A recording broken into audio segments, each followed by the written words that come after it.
राधा वल्लभ श्री हरिवंश। आज हमारे श्रीमद् भागवत का 79वां पाठ है, जिसमें ध्रुव जी को कुबेर का वरदान और विष्णु लोक की प्राप्ति। श्री मैत्रेय जी कहते हैं, विदुर जी, ध्रुव का क्रोध शांत हो गया है और वे यक्षों के वध से निवृत्त हो गए हैं। यह जानकर भगवान कुबेर वहां आए। उस समय यक्ष चारण किन्नर लोग उनकी स्तुति कर रहे थे। उन्हें देखते ही ध्रुव जी हाथ जोड़कर खड़े हो गए। तब कुबेर ने कहा, श्री कुबेर जी बोले, शुद्ध हृदय क्षत्रिय कुमार, तुमने अपने दादा के उपदेश से ऐसा दुस्सहज बैर त्याग दिया। इससे मैं तुम पर बहुत प्रसन्न हूँ। वास्तव में न तुमने यक्षों को मारा है, न यक्षों ने तुम्हारे भाई को। बस समस्त जीवों की उत्पत्ति और विनाश का कारण तो एकमात्र काल ही है।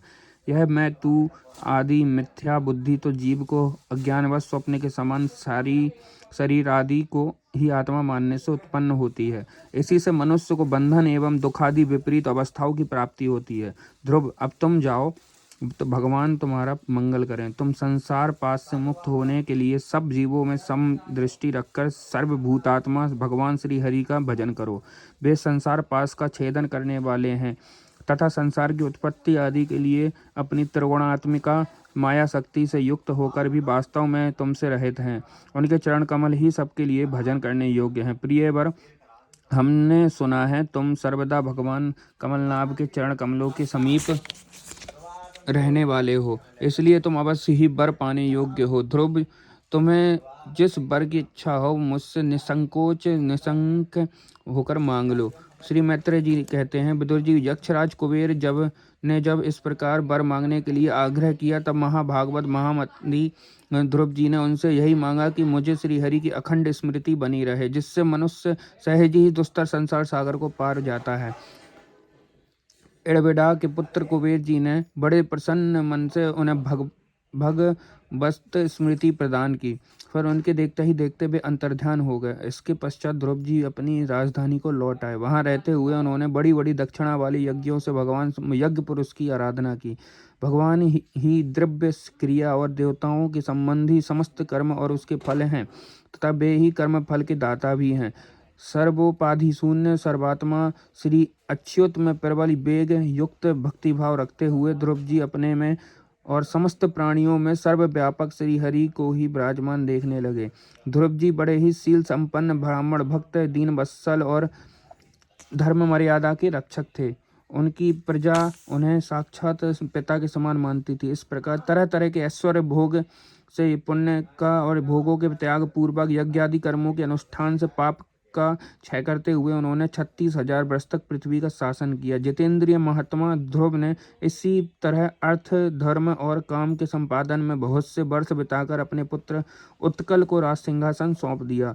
इस संपूर्ण दृश्य प्रपंच को अवैधा रचित स्वप्न और गंधर्व नगर के समान माया से अपने ही कल्पित मानकर और यह समझकर कि शरीर, स्त्री, पुत्र, मित्र, सेना, भरा पूरा खजाना, जनाने, महल, सुरम्य विहार भूमि और समुद्र पर्यटन भूमंडल का राज्य, ये सभी काल के गाल में पड़े हुए हैं। वे बद्रिकाश्रम को चले गए।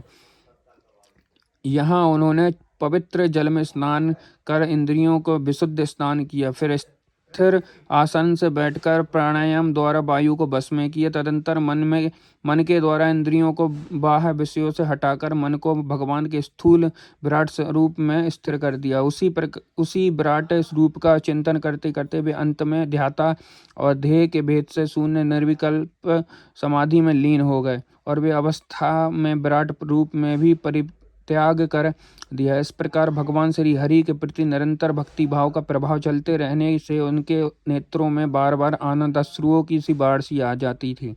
इससे उनका हृदय द्रवीभूत हो गया और शरीर में रोमांच हो आया। फिर देहाभिमान गलित हो जाने से वे उन्हें मैं ध्रुव हूँ इसकी स्मृति भी न रही।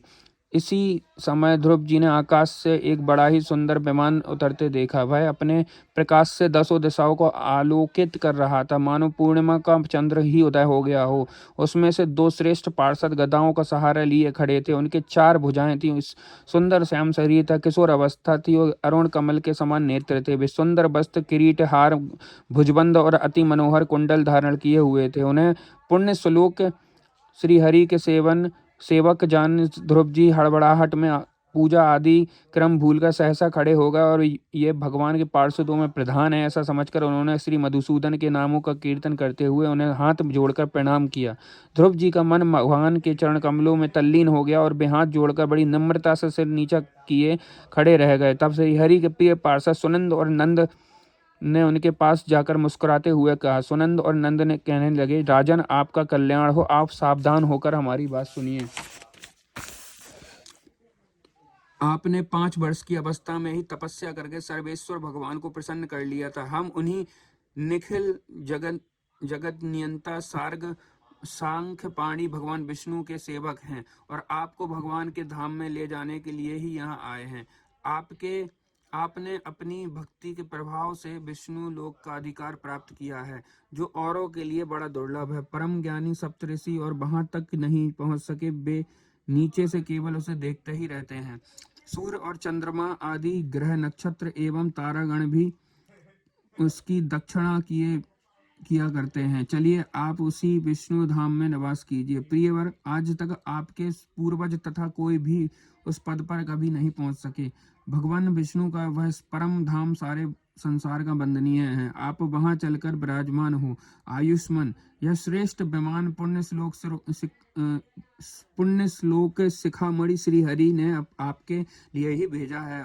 आप इस पर चढ़ने योग्य हैं। श्री मैत्रेय जी कहते हैं, भगवान के प्रमुख पार्षदों से ये अमृतमय वचन सुनकर परम भागवत ध्रुव जी ने स्नान किया, फिर संध्या बंदन आदि नित्य कर्म से निवृत्त हो मांगलिक अलंकार आदि धारण किए। बद्रिक आश्रम में रहने वाले मुनियों को प्रणाम करके उनका आशीर्वाद लिया। इसके बाद उस श्रेष्ठ विमान की पूजा और प्रदक्षिणा की और पार्षदों को प्रणाम कर वह स्वर्ण के समान कांतिमान दिव्य रूप धारण और उस पर चढ़कर तैयार हुए। इतने में ही ध्रुव जी ने देखा कि काल मूर्तिमान होकर उनके सामने खड़ा है। तब वे मृत्यु के सिर पर पैर रखकर उस अद्भुत विमान पर चढ़ गए।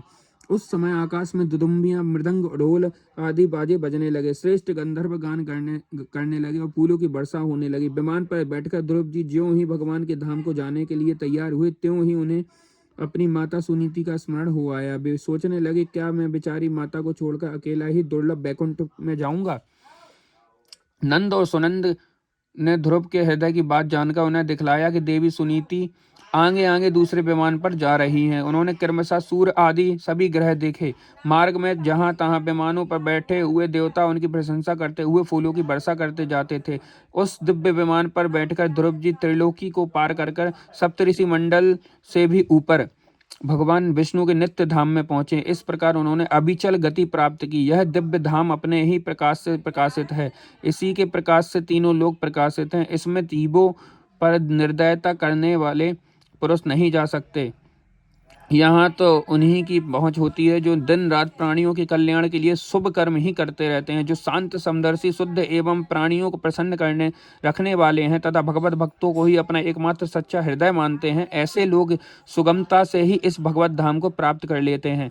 इस प्रकार उत्तानपाद के पुत्र भगवत परायण श्री ध्रुव जी तीनों लोकों के ऊपर उसकी निर्मल चूड़ामणि के समान विराजमान हुए। कुरुनंदन, जिस प्रकार दाएं चलाने के समय खंबे के चारों ओर बैल घूमते हैं, उसी प्रकार यह गंभीर वेग वाला ज्योति चक्र उस अविनाशी लोक के आश्रय ही निरंतर घूमता रहता है।